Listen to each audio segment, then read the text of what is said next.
Hi, I'm Gene McLaughlin. I'd like to welcome you to Old Bridge Outlook with Mayor Owen Henry. On this program, the mayor has an opportunity to chat with you about things taking place in the township and to introduce you to people that are making things happen in the township. Mayor, how you doing today? I'm doing good, Gene. Thank you for having me again. Good, Mayor. Always a pleasure.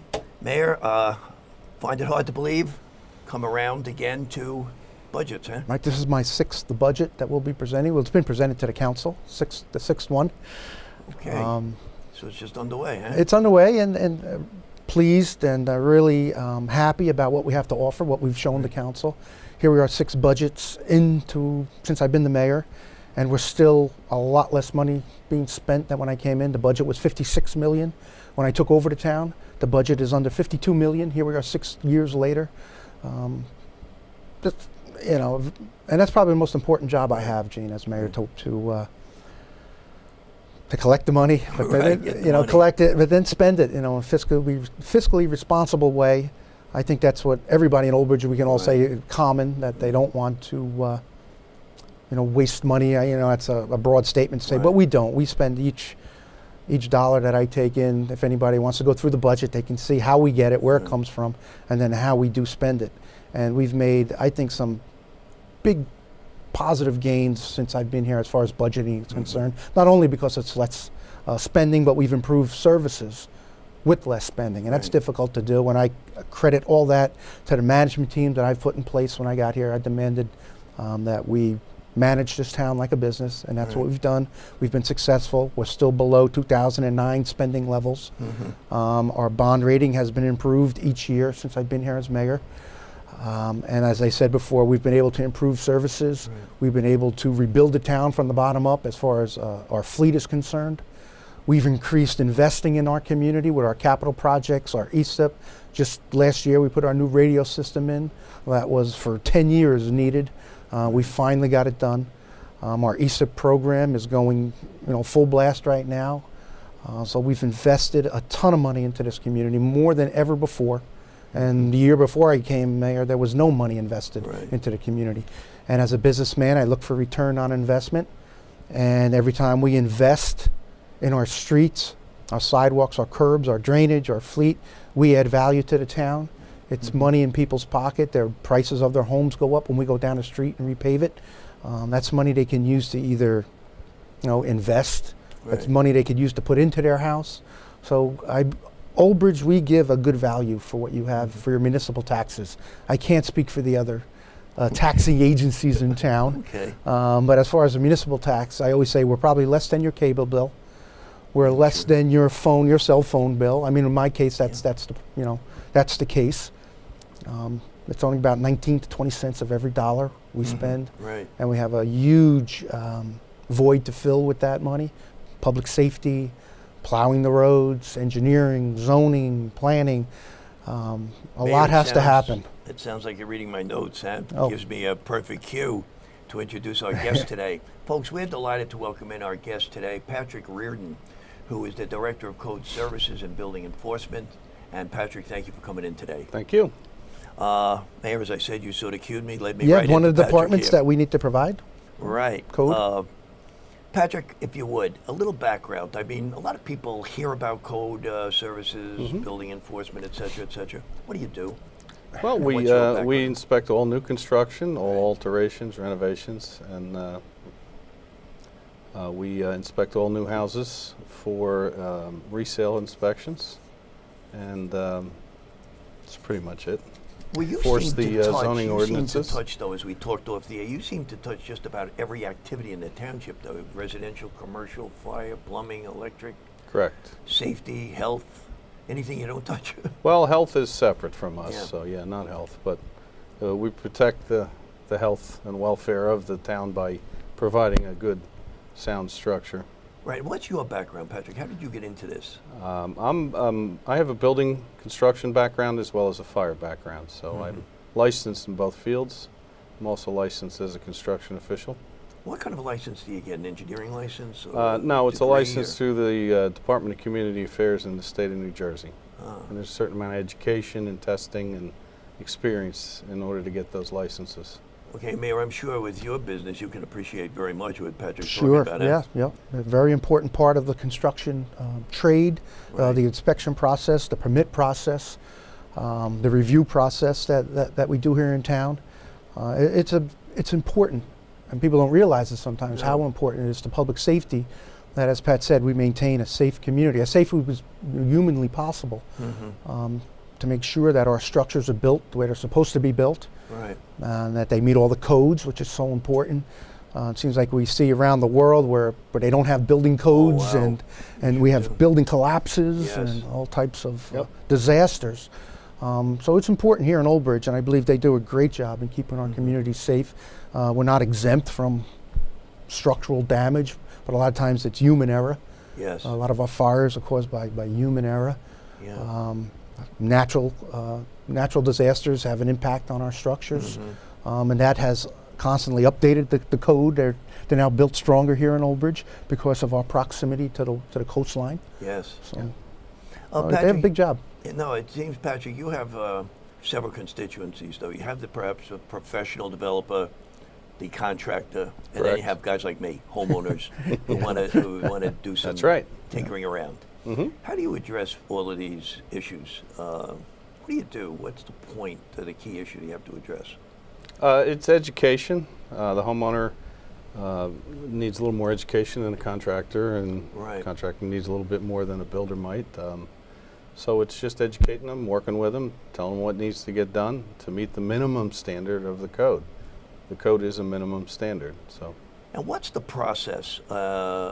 If I'm a new contractor here in town, say I'm a new developer, a new business person. We have a business manager now in economic development, Steve, who's looking to bring new business to town. Businessman walks in, he wants to put a plant, a building, an office here in town. What's the process? We talked a little bit about it off the air. What do you have to do? What's the steps? well, typically we'll meet with them, Yep. and Steve and the mayor will sit down with the prospective buyer or builder and map out a plan for them. Tell them what needs to happen, a time frame that it needs to happen in, and When you say map out help a plan, guide them through what's the process. plan? What's the plan? When you say plan, what is the plan? well, they have to secure permits from my department, and Right. they may or may not need prior approvals such as zoning or Zoning and engineering, planning. Right. So you have to interact with those boards too. Correct. Planning and zoning as well. Yeah, they're all prior approvals to my permitting process. So those. Yeah, you know, Mayor, one thing I noticed, and I was mentioning to Patrick, this article was very timely. It was in the Suburban about the job that you folks do.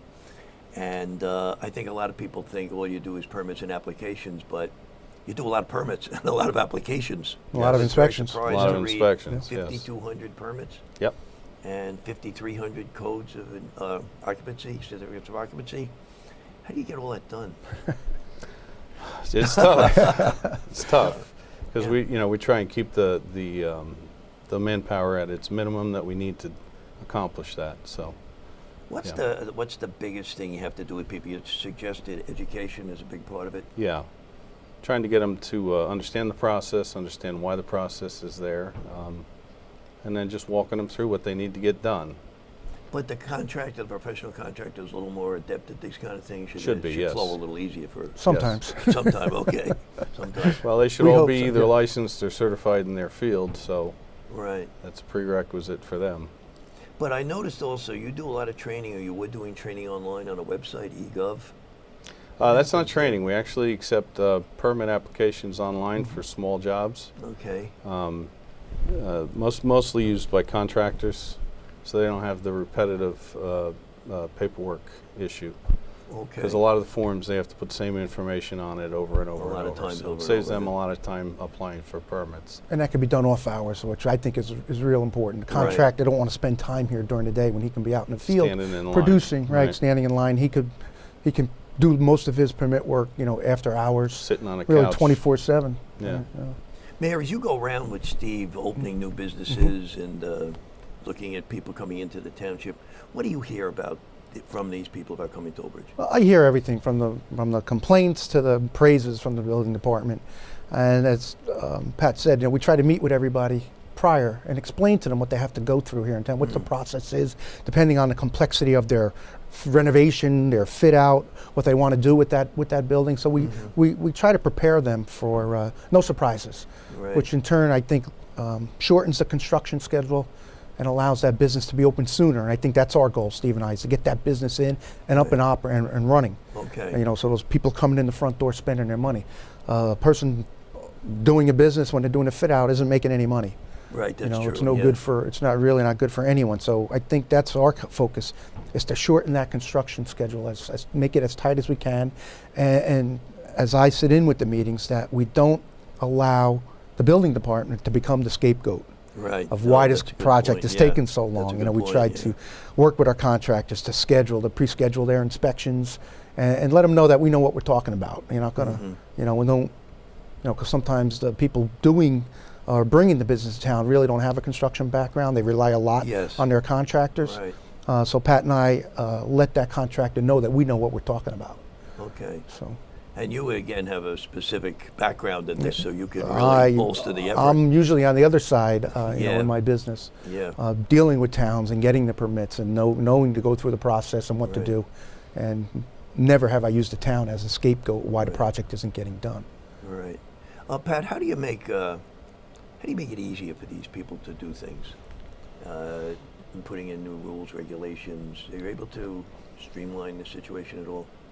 Well, we tried to streamline it with the eGov program, but as far as the regulations go, there are state regulations and paperwork that has to be filled out. So there isn't much, you know, we try and help them fill the forms out and get what they need and try and explain the process to them. But you sort of have to react to the state. Yes, we're governed by the state. There's one building code in New Jersey. Oh, there is? Yeah. Okay, it's a uniform building code. Okay. And we have to follow that. So Old Bridge doesn't have a separate building code or anything? Okay, no, that's interesting. We follow the state code. Interesting. Pat, how do you address new technology coming along? I mean, one thing today we read about constantly is new change. Electronics, devices, wiring. How do you adapt to all that? Well, we're constantly learning. All of my inspectors have to take continuing education credits as a part of their license renewal process. So yeah, we're always learning new technologies in construction, new products. And it seems to be coming faster and faster. Yeah. I mean, I as a layman, when I just look at it, with materials. Yeah. Many times the stuff hits us before we've even been trained about it. So in certain instances, in that case, we have to learn on the go. Wow, so we request a lot of documentation so we can make sure that it meets the code, that's all. Okay. Gene, one of the most complicated projects in town was the hospital expansion with a lot of the new technology in that building. I remember that was a reviewing nightmare for us, and but it got done.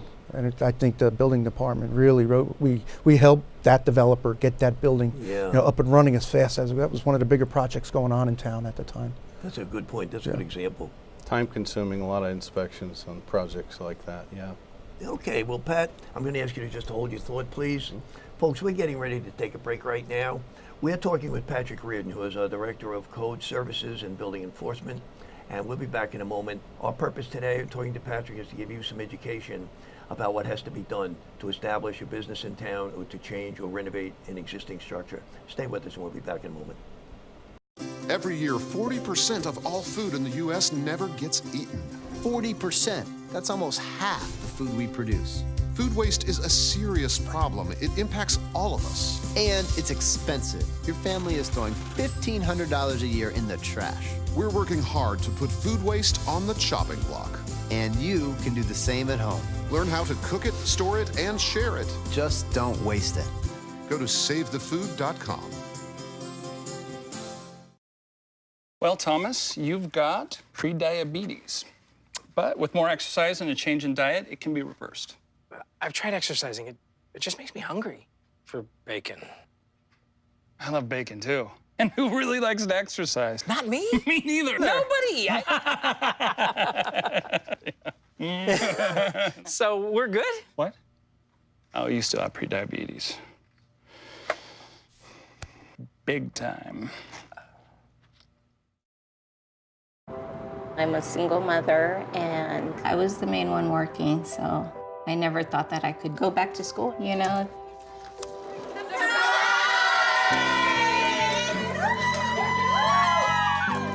sister, my mother, everybody wanted to help me with my kids. I could not have gotten my diploma without my family. Find free adult education classes near you at finishyourdiploma.org.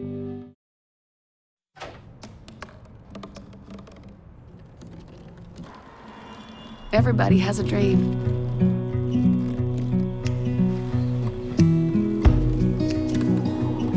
Mine was to see the ocean. And with a little help,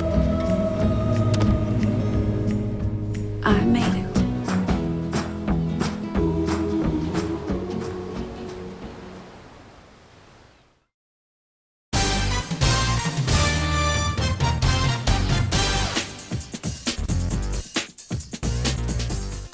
Folks, welcome back to Old Bridge Outlook with Mayor Owen Henry. Today, the mayor and I are talking with Patrick Reardon, who heads up Code Services and Building Enforcement here in the township. And again, as I said before the break, our purpose is to try to educate you about what takes place when you bring a bit of business to town or you look to renovate an existing structure. So, Patrick, if we can pick up where we left off, you wrestle with all these codes. Yep. Your codes change a lot? Codes do change. Every 3 years, the state of New Jersey reviews the International Building Code, the International Residential Code, and adopts changes based on the way the industry's changing and so forth. And then the state of New Jersey adopts that with their own changes. Where in Trenton does this authority reside? What department? Department of Community Affairs. Community Affairs, Yes. okay. And that would cover that. Okay, Patrick, one of your inspectors goes out to do an inspection. What do they do? Well, if they're in the building department, they're inspecting new construction or alterations, renovations, and or equipment that's getting replaced in a single-family home. Okay, now what do they do if I'm, say, a homeowner, and I've just put in a new kitchen, new bathroom, basement? What do they do, or what should I be doing first? There's a schedule of inspections you'll be given that you have to call in for. Oh, really? So we come in a certain order, and they look at their respective disciplines: building, electric, plumbing, fire, depending upon the type of work. Right. What's the most critical of all these, would you say? Critical? The most critical thing Structural, that has to be building. inspected. Yeah. The structural. Yeah. Structural. But they're all important. They're all important. They're all important. They're all But- important. Yeah, I was thinking fire would be. Well, yeah, it depends upon the type of work, and yeah. Fire is more involved in the commercial end. There's less requirements on the residential end. Again, Patrick, when these inspectors go out, they have special qualifications in these disciplines, special expertise. Correct. They're all licensed HHS inspectors in their particular discipline. Okay. Another thing you mentioned, we chatted briefly off the air, was in some situations, builders or homeowners maybe build with equipment or products they brought in from overseas. They buy you off Sometimes, the internet. yeah. How do you handle that? How do you even know it? Well, they should be providing us with documentation that it's been listed and labeled for use in the United States, and it meets the code. Okay. So if they can't provide that, they can't use that can't use equipment or products. How many people, and Mayor, you could answer this too, how many people work without permits? What don't you want to say? With the number of permits that we have Yeah, I was gonna out, say number of I permits, think yeah. the number is reducing. I think people have realized that it's really not a good thing to do something without a permit. Right. A lot of insurance company nows will exclude you from coverage they should that will? work be found Wow. without a permit.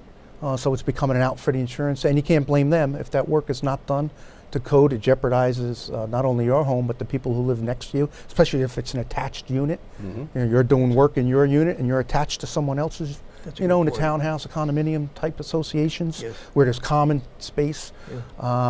So I'm sure we still have people doing work without permits. Right. But eventually, you know, that work is found, especially when they go to sell the home. Yeah. You know, when the inspector goes in and sees a finished basement and there was never a permit for a finished basement, or okay. we've Didn't even even seen think of that. additions, right, Pat? Additions. Yes, we and found whole additions that never had a permit. they never had permits. Don't know Decks how. are a big one. People build decks. Yeah. They don't get them inspected. That's important. We've seen deck failures around the state where they've You read resulted about in them injury. Every now and then, yeah. So there's still people doing work without permits in Old Bridge, but I think the number is going down. We Right. want it to be zero. There should be no reason why you don't get the permit. And we're working on that, Pat. We're going to try to, if someone's contemplating, give us a call. We'll let you know what you have to do.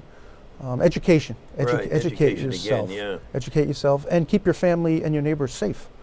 That's the word, I think, the key word I was just going to get to, and Pat, you alluded to it too. Safety is the bottom line. Safety, yep. Is the bottom line. And some people are That's our comfortable with mission. doing work, and some people just do it. It should never be a financial decision, or I'm not going to pay a licensed contractor to do this because I can save $10 and do it myself. Unless you're comfortable, especially the licensed trades, you shouldn't be doing electrical work in your house unless you're really comfortable with what you're doing. Plumbing work, you shouldn't be doing plumbing work in your house. And now with the new technologies in HVAC and just the basic water heater and furnaces, you should really consult a professional. I would certainly think so. Yeah, well, I really would. At least I would. That's probably our biggest violator, the water heater, the furnace without a permit. Furnace and a water heater, yep. Yeah. Yep. Don't have the And they are probably the most dangerous appliances in your house. Really? Yes. Well, okay. Which brings me to one point. If you find people doing things or having done things, what kind of authority do you have? What kind of enforcement powers do you have? Well, ultimately, we have, under the regulations that we're governed by at the state of New Jersey, we can issue a notice of violation in order to pay a penalty, which could be up to $2,000 per occurrence per subcode. Wow. Yeah. Can you ask people to redo something they've done, like tear a wall out or tear plumbing out, or is that?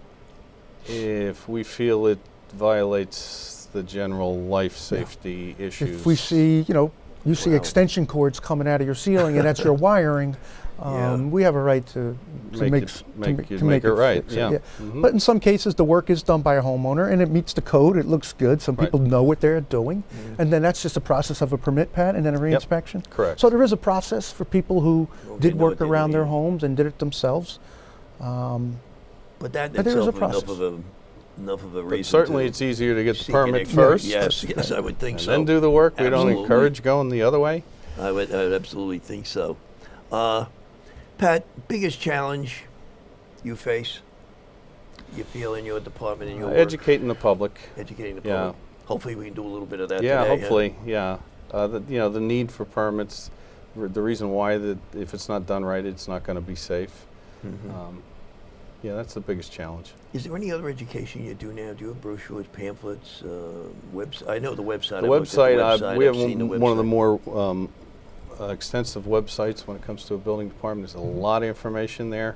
You have to dig down a little bit to get into the building department, but once you're there, you can click around a bit, and there's a lot of information there for all four trades. So. And Pat, what if people want to get in touch with you? We have a phone number we can put up on the screen? Sure, it's 721. We'll put this up on the screen. 721 5600. 5600. And the extension is 2420. 242. They ask for you or somebody else who answers the phone? Or? The front office staff will be glad to answer your questions. Okay. If they're technical in nature, they'll forward you to the right person. And you have the website. And are you on social media at all? Are you on Facebook? Or No, we don't have our own Facebook? social media, no. Okay. And what message would you like to leave with the residents after our discussion here today? What would you like them to take away from this? Well, like the mayor said, if you're thinking about selling your home, you need to come in and sit down with us and make sure all your open permits are closed, because that will hold up your closing. And any work that you may have done without a permit, you might want to get taken care of at that time, because when the inspectors from the Code Enforcement Division come to do your certificate of approval, they may or may not see that work. Which brings me, I think, to round this out. What is a certificate of occupancy and why is it so important? Well, it's a certificate of approval to sell the home, and it meets the basic life, health, and safety codes of the Township of Old Bridge in the state of New Jersey. So you need one when you sell a home, you need one when you buy a home? And both ways, right? Go both ways. And even if you're going to rent it. Oh, really? Yes. If you rent a home. Yeah, we inspect where people are going to live, we inspect them to make sure that they're, especially for the people coming into Old Bridge. Right. We believe they deserve as safe can be. Right. That there's no glaring safety issues in the home. And it's general property maintenance on the outside too, so it enhances everyone's property values. Yes. And extends, I see, to swimming pools as well, huh? People Correct. putting swimming pools in them. Mhm. Mayor, do you have anything Well, else the to message add? I have, Gene, to Please. the residents, and a lot of time we get a bad rap, and they consider the town, when anyone's doing or the building department, as the enemy. We're not.